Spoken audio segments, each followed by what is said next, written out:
Kung magtatayo sila ng IPC, mga partner, at isasabatas talaga na maaaring malagyan ito ng pangil, hindi katulad ng sa ICI na walang pangil, mga partner, mainam pang tanggalin na lang ang ICI. Kasi, unang-una, ang nagpopondo ng ICI ay mula sa executive branch, mga partner. Tama. Na maaaring merong masasabi natin na kaunting bias o baka bias talaga ang investigasyon. Tulad niyan, si Sandro Marcos humingi ng executive session na hindi naman dapat. Kaya yung pinagdudahan ng ating mga kababayan. Kung talagang seryoso sila na itatayo itong IPC na ito, tanggalin yung isa kasi redundant na nga naman. Sabi na Malacanang, baka maging doblado lang ang trabaho ng Independent People's Commission, IPC, kung itatayo ito dahil ginagawa ng Ombudsman at Department of Justice, DOJ, ang mga function na ibibigay sana nito. Okay, yan na po. Okay, para sa ating pasok. lahat. Pasok, partner. Ito kasi, itong IPC at saka ICI, magkaiba ho ito pero pareho lang to ang punot dulo. Pares lang ang function. Ang function. Pero magkaibang ang komisyon. Correct, oo. De, ang ICI, ito ay executive order lamang ni Pangulong Bongbong Marcos. Yung Independent Commission for Infrastructure na bagsak nga ho yung kredibilidad ng ICI na ito. Dahil nga yung nagpa-imbestiga ay tinuturo naman ho na parang isa sa mga may kinalaman sa mga insertion, ayon po mismo yan kay Saldico. Ito naman, Senate President na po mismo nagsabi, gumawa na lang tayo kaya ng batas. No? Yung batas, ito po yung tinutukoy ni Partner BMR na Independent People's Commission na pinalaga naman po ng palasyo na redundant na kasi meron na nga ho, ombudsman, tapos gagawa ka pa ng, ito batas talaga, ipapasa po nila ito. Na panukala, meron talaga to parang sinusunod na mga regulasyon itong Independent People's Commission. Para sa akin po ay hindi ako pabor dito. Alright. Kasi ito ay parang pagtatakip na rin ho sa nangyayari. Parang sarswila lang, no? Kasi nga pumapalpak ang ICI tapos ngayon nag-iisip ng parang gawa tayo ng batas. For what? Anong reason? Bakit ka gumawa ng batas na ito? Dahil di umano sa pag-iimbestiga sa mga infrastructure dito sa flood control or ano bang mga proyekto sa gobyerno dahil nauso po ngayon ang ghost projects. Sa akin po, mas maganda siguro ang ipasa nilang batas ay yung death penalty sa lahat ng mga kurakot sa gobyerno. Yan ang pinaka-the best. Sigurado wala na pong mangungurakot sa bayang ito. Partner, KPL? Partner, teka, bago ipasa kay Partner PL, maraming salamat muna kay Ma'am Lovelyn Shibukawa, kapogi naman ng mga biraderos. Yan, oys. At Janet Bernasol, maraming salamat. Yun. Yun. Partner PL. Ako lang nag-acknowledge na pogi tayo. Kumpirmado na ngayon, partner. Kumpirmado na. Mayroon na. Yun. Okay, tuloy. Partner, no? Ang gulo na. Hindi natin maintindihan kung saan tayo maniniwala, no? Meron pang gusto silang itayo na IPC. Meron nang naunang ICI.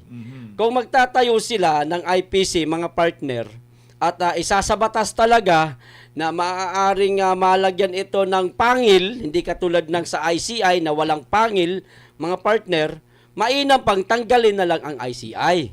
Kasi, unang-una, ang nagpopondo ng ICI ay mula sa executive branch, mga partner. Tama. Na maaaring merong masasabi natin na kaunting bias o baka bias talaga ang investigasyon. Tulad niyan, si Sandro Marcos humingi ng executive session na hindi naman dapat. Kaya yung pinagdudahan ng ating mga kababayan. Kung talagang seryoso sila na itatayo itong IPC na ito, tanggalin yung isa kasi redundant na nga naman. Ayon na rin sa ating partner na si Partner Bisdak. Partner Dan. Well, ako, dalawang bagay lang ang nakikita ko dito.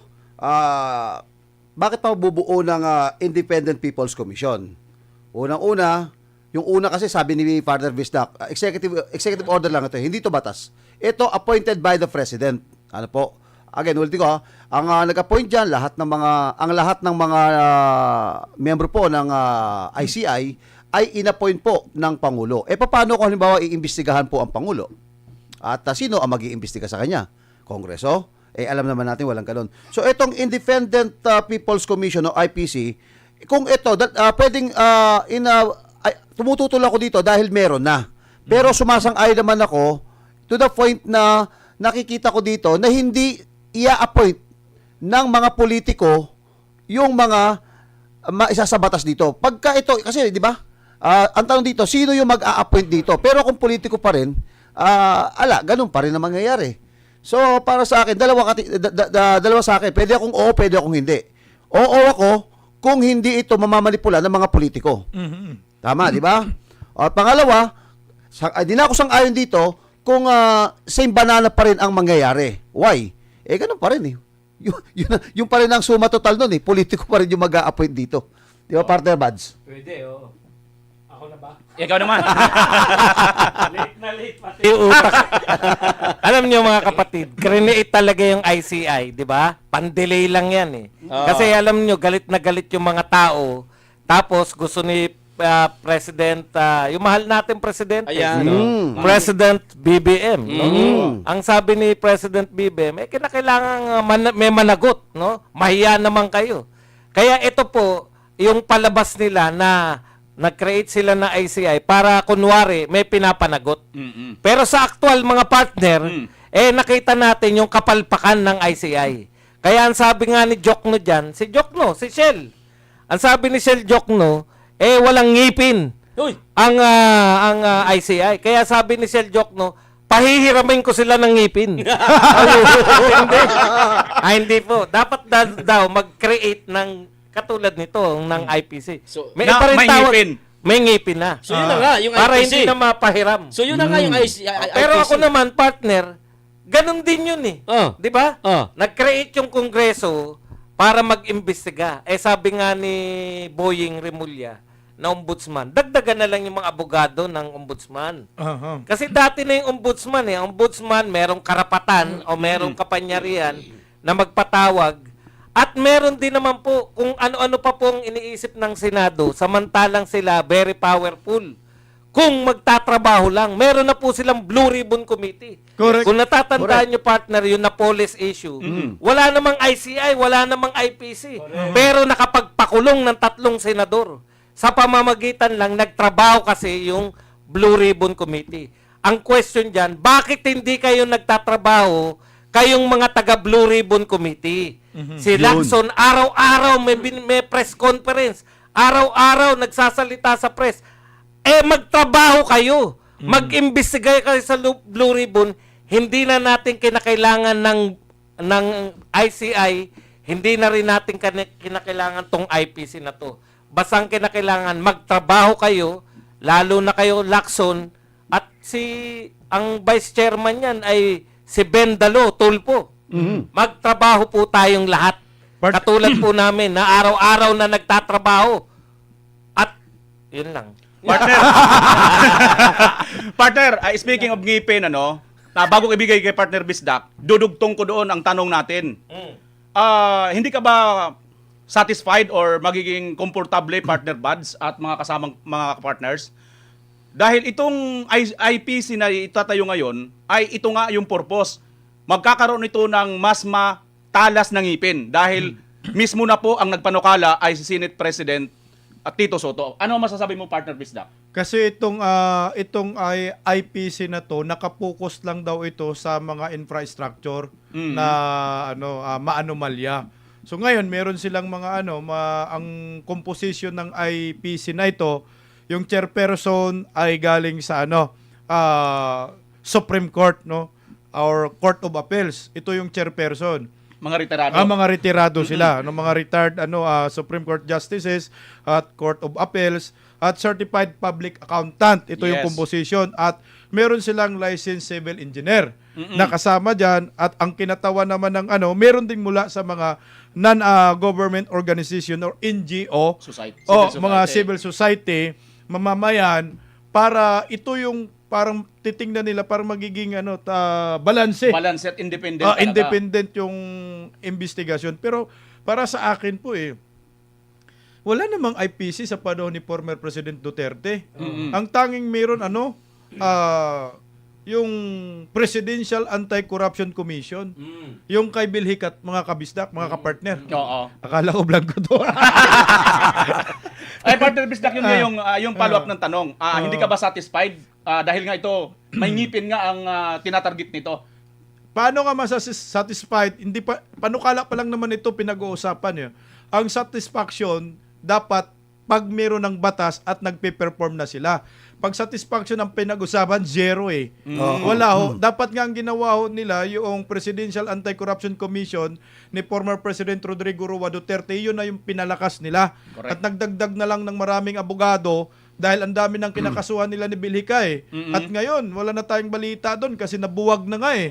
Yung mga kinakasuhan previous admin, wala na tayong... Maliwanag, wala na rin yun. Wala na, partner. Yung mga kaso na yun, eh, wala na nagpapalo up, wala nang komisyon, eh, nabuwag na. Yun ang pinakaunang ginawa ni Pangulong Bongbong Marcos. Tinanggal yung Presidential Anti-Corruption Commission. Kaya pag tiningnan ko, dapat ito na lang yung pinalakas, wala na lang yung IPC. Yung satisfaction na sinasabi ni partner Vimar, doon na po yan papasok pag nagiging batas nito at nagpe-perform na sila, partner KPL. Yan, sige partner. Maraming salamat sa sa nagpakulay na si Donna Damias. Okay. Oh, Yun nga, yung tanong. ano yung tanong? Kasi sabi nga ni partner Buds kanina, mukhang kaya ito tinatag para magkangipin dahil nga itong ICI wala itong ngipin eh. Kaysa naman sa humiram tayo ng ngipin kay Shiljok. Joke lang ha. Pero tama Yun, yun. tuloy mo. Tama yun, partner, yung sinabi ni partner Bisdak. Ako, Bisdak at saka ni partner Bado. Nangopya ka? Hindi, sang-ayon lang ako. Sang-ayon. Sang-ayon ako sa kanila. Sa totoo lang, hindi na talaga kailangan tong dalawang ito ICI tsaka IPC ano na lang paigtingin na lang ang trabaho ng ng Senate Blue Ribbon Committee. Okay na tayo diyan Correct. Higit sa lahat, alisin nila yung tila parang meron silang pinagtatakpan ng mga politiko na maaaring madawit at dinadawit na nga nung isa pang politiko. Yun lang, paigtingin lang at lalagay na lang kaunting anghang, pangil ang ang Senate Blue Ribbon Committee kasi nawala, partner Ilagay kaya natin si KPL dyan sa ICI. Dali lang na, partner. Oo, kasi nagre-resign na rin ng mga di ba? Oo, Sa ICI. Uso na. Oo. Uso na. Partner Dan, ikaw hindi ka ba magre-resign sa ICI? Well, again, Independent People's Commission. Pag sinabi mo kasing independent ito. So, isa sa batas. Okay? Wala naman akong tutol sa lahat po ng mga komento. Doon po, lalo na po, doon po sa sinasabi natin Blue Ribbon. Kasi ang Blue Ribbon, although hindi naman po siya korte, kaya niya pong mag-endorso o mag-endorse ng case papunta po sa ombudsman. Ang tanong po kasi dito, ang pinag-uusapan dito ng taong bayan nai-impluwensyahan po ba yung mga nandoon mismo na tatayo po mag-iimbestiga? For example, bibigyan ho natin ng ICI. Ang ICI po, yang alam naman natin kung sino talaga ang nag-appoint yan, ay walang iba kung hindi po si Pangulong Bongbong Marcos. Yang ICI, yang binuo na yan.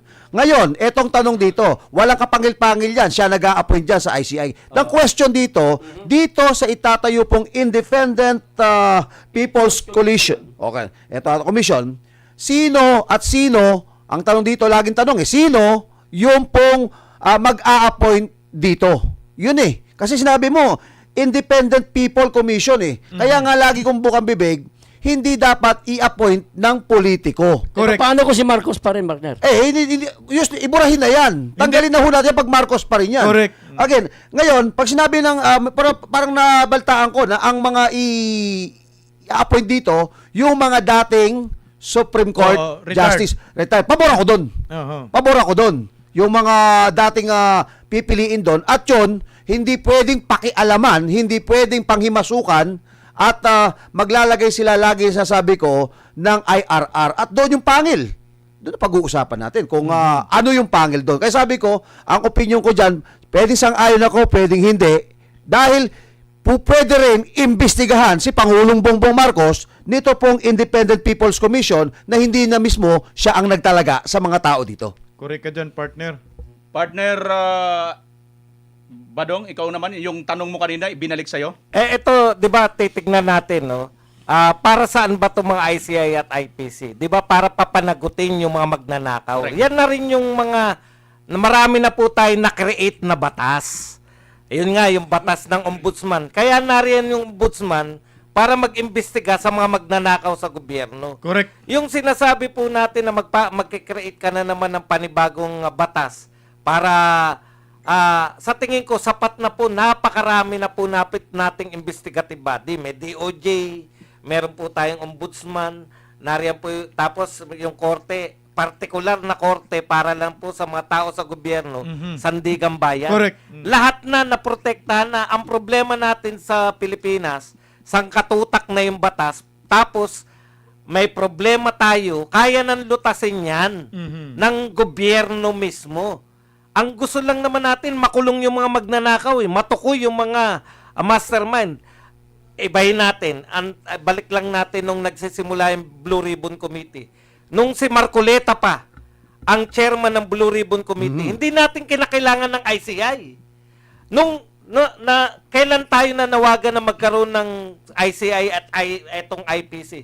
Nung pumalpak si Lacson, nung wala silang tinutumbok yung panay dilis at sapsap, Correct. yung napapatunayan nila nagkasala. Samantalang kay Marcoleta, alam natin nakailan lang ba si Marcoleta? Dalawa yata, Tatlo o tatlo. apat lang. Dalawa yata. lang ata. O tatlo lang kung todo na. Ibig sabihin kung nagtuloy-tuloy lang, yung may vision yung pinuno ng Blue Ribbon Committee, magaling yung namumuno sa Blue Ribbon Committee, alam niya yung direksyon na gusto niyang puntahan, okay na yung mga batas natin, hindi na natin kinakailangan ng another investigative body. Ang another investigative body, kasi palpak sila. Kaya sila wala kasing ngipin. In the first place, sino ba may sabi na yan ng kalutasan, yung ICI? Wala naman nagsabi yan ng kalutasan eh. Ang kalutasan, tukuyin mo yung mga mastermind at pahuli mo, pakulong mo yung mastermind. Yun yung dapat natin target, hindi yung paano natin iimbestigahan. Kahit na sino pa yung umupo dyan, para sa kaalaman lang po natin, lahat po ng tinatayong komisyon, kasi nabanggit yata ni Brother Dan, na sana hindi Pangulo yung mag-appoint. Lahat po ng commission natin, Commission of Election, Commission on Audit, lahat po yan ina-appoint Pangulo. ng Pangulo ng Pilipinas. Tama. Kaya wishful thinking lang po yan. Na, ako, sana hindi Pangulo. Hindi po, direkta po yan. Pangulo po ang mag-appoint yan kung naging batas yan. Wala pong komisyon sa Pilipinas na pwedeng i-appoint ng mayor. Pwedeng i-appoint ng governor. Hindi po pwede yun. Lahat po yan. Ombudsman, COMELEC, COA, lahat yan appointed ng Pangulo ng Pilipinas. Kasi, sige partner Dan. Oh, partner, ngayon ko lang ito at least kaya nalaman natin ngayon na kapag kahit na gumawa ka ng batas na nagsasabi sa batas na hindi ka pwedeng mag-appoint Pangulong Bongbong Marcos doon sa batas na gagawin nila, hindi pa rin ba pwede yun, Prof. Badong? Mahirap pa rin Hindi po pwedeng mag-appoint sila ng iba pang appointing authority. No. Ayun. Walang kumbaga lahat ng commission ina-appoint na ng Pangulo yan. Time immemorial, hindi pa uso yung Oo. hindi pa tayong tao. Ang punto ko kasi gagawa tayo ng batas, 'di ba? Ng Independent kung tayo People's yung Commission. gagawa. Hindi, ito nga. Kaya nga sinabi Independent People's Commission. So, manggagaling kukuha tayo sa mga retirado. So, ang pipili pa rin ang Pangulo Pangulo sa pa rin. mga retirado. Correct. Kung hindi kaya pwedeng gawin yun na ilagay doon sa batas na gagawin nila na hindi pwedeng mag-appoint. At ang tanong dito, sino ang mag-a-appoint? Tama 'yun kung tayo Ang ang tao. gagawa. Hindi tama 'yung sinasabi mo kung tayo gagawa. Tayo ang gagawa. Tingnan mo nga yung composition Soto. ng gagawa si Soto. Soto eh. At saka partner, Oo. hindi Hindi yan ka tanggap-tanggap. Hindi ka At saka tanggap-tanggap. hindi magiging ganap na batas yan. Oo. Kasi ang pipirma dyan, ang Pangulo din eh. Correct. Kasi Oo. sabihin ni Pangulong Bongbong Marcos, gagawa kayo ng batas, walang kapangyarihan ng Pangulo. Wag na. Diba? Basura niya yan. agad. Pumalag na nga sila, pumalag na nga sila dyan eh. Oo. Kasi ang gusto nila ICI lang talaga eh. Correct. Oh, Oh. maliwanag Partner, yan. tingnan mo ang reason nila ng IPC. Di ba kasi in-issue yung ICI, walang kapangyarihan. Oh. Walang ngipin. Walang ngipin. So ngayon, binigyan ng ngipin, pwede na makapagsubpina, kapangyarihan ng file ng kaso, tapos kung may testigo, pwede na rin po sila mag-endorso na sa Witness Protection Program, at may kapangyarihan na rin sila na i-freeze yung assets, at pwede na rin mag-recommenda ng whole departure order, at pagsisiyasat, parang kagaya ng Senate Blue Ribbon Committee. Yung mga ganitong partner ay nandyan na po yan sa Senate Blue Ribbon Committee at sa Ombudsman. Ang dapat gagawin talaga nito, palakasin na lang siguro ang Ombudsman at magiging aktibo ang Senate Blue Ribbon Committee at itong ICI dapat ito ay buwagin na ng tuluyan, partner. Ayan. Napakaganda ng inyong mga komentaryo. Tinitingnan ko yung bawat isa sa inyong mga punto. Napakaganda kasi nga, natutumbok natin. Para sa akin, ang take away ko sa mga pinag-uusapan at mga komentaryo ng aking mga kapartners, tila baga, magtatanong ulit ako mga kapartner. Last ko na lang tanong ito sa inyo. Sige, partner. Huwag mong ilas kasi bata ka pa. Ay, tayo dyan. Huwag ilas. Last ko itong tanong dito sa issue na ito. Ayun. Partner, wag mo akong gulatin ha. Sige, partner. Base kasi sa inyong mga komentaryo mga partner, pinapakinggan natin. Maayos at tama naman.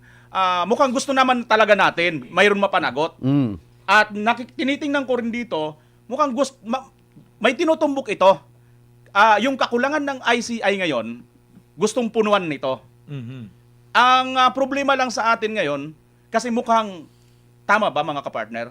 Wala tayong tiwala sa nag-umpisang bumuo nito. Correct. Yan ang numero uno. Tama, mula sa sinabi ni Dan, Oo. dapat hindi siya. Pero imposible. Imposible yun. Yan ang numero uno talagang problema, partner. Imposible Trust yun. issue. Correct.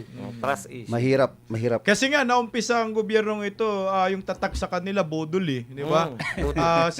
International sinabi yan ni Vice Primero President Inday Sara. una pa lang yan. Yung interview sa saan bang lugar yun? Netherlands ba na bodol translate ni Vice President Inday Sara na scammer sa English. Yun yung nila, nagkakaroon ng trust issue. Wala nang maniniwala kasi ang Pangulo pabago-bago yung kanyang desisyon, hindi mo alam sa tinatawag na yung decisive issue. Kailangan magiging decisive ka pag ikaw presidente, ikaw dapat ang masusunod.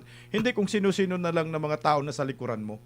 Ito, investigative body ng mga posibleng ibuo at yung iba ay nabuo na, no? At sa lahat ng mga hurado diyan sa mga walang tiwala na ang tao. Correct. Correct. Kasi unang-una, partner, lantaran kahit nga To please the... namamayagpag baling-bali baluktot na baluktot ang batas mga partner kaya sa totoo lang walang tiwala ng mga tao kahit isa lang ang mga sinasabi natin dito. Hindi solusyon etong mga kung anong isa sa batas nila. Lahat partner ko ito. Hindi ito, nakikita ko na to, hindi na ito. Pag-iimbestiga ang punong ekotibo, wala pa rin. May sisinuhin pa rin yung mga yan. Lalong-lalo na kung paano iimbestigahan ng Pangulo kung pinag-usapan ng korupsyon, kung siya ang nag-appoint sa'yo. Correct. Mauobliga ka lang, siguro pinaka-scapegoat mo rito. Magsakit-sakitan ka para sabihin mo na magre-risk. Sabi nga nila, malala na po ang sakit ng ating bansa. Hindi po natin kailangan ng mag-iimbestiga na ganito. Correct. Meron na, dami na nga, di ba? Sa ngayon kay, di ba, pinatahimik. Nagtayo ng ICI appointed by the President. O, kita mo, ano nangyayari ngayon? lumala. Lalong lumala. Partner, abonado na daw sila Abonado na ba? Namumblema ka ba, partner? Abonado Namumblema ka ba para sa kanila? Oo, abonado nga Partner, mga partner, hindi kaya natakot lang din itong Malacanang kaya nag-react din sila na parang dublado na lang ito sa ICI? Hindi kaya natakot sila dahil nga may ngipin na ito Tingin ko sa simula pa lang yung IC sila ganun. Ito namang kasi nagsalita na si Boying. Si Boying Rimulya kasi kung ano sinasabi ni Boying, pakinggan nyo lang partner. Yun ang masusunod. Kung napansin nyo lang partner pala.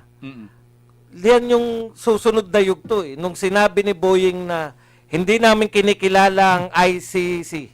Natandaan nyo. Pero kung ang mag-uutos sa amin ay Interpol, ang tao sa gobyerno.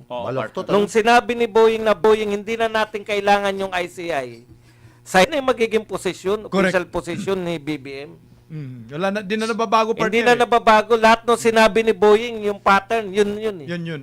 Kaya pag kain natin. Based sa Mamaya. trend, partner. Mamaya. Yung trend parang ganun lumalabas. Yung trend, pag pag-aaralan mo, ano yung binanggit ni Boying. Kaya yung sinabi ni Boying na 1 to 2 months na lang yung ICI, yun na yun. Mangyari yun. IPC, hindi na natin 70. 60 to 70. ibig sabihin, all power na yun sa kanya na lahat. Wala nang iba pa. Correct. At ako naniniwala ako na ganun yung magaganap. Kasi Correct. ang dami ng panyanyari. Ito, yun Nangyayari. yung Sumusunod. Yun yung sinisunod. Mm. Pero partner, Parang siya yung nagbibigay ng policy. Parang kumbaga sa ano pa, parang may Sumusunod direksyon. na lahat yun sa Sa kanyang direksyon ng nangyayari. Unofficial. Oo. Parang Correct. ganun, Unofficial direksyon. Oo. Pero partner, matanong ko lang kayo, isisingit lang ko ng konti lang.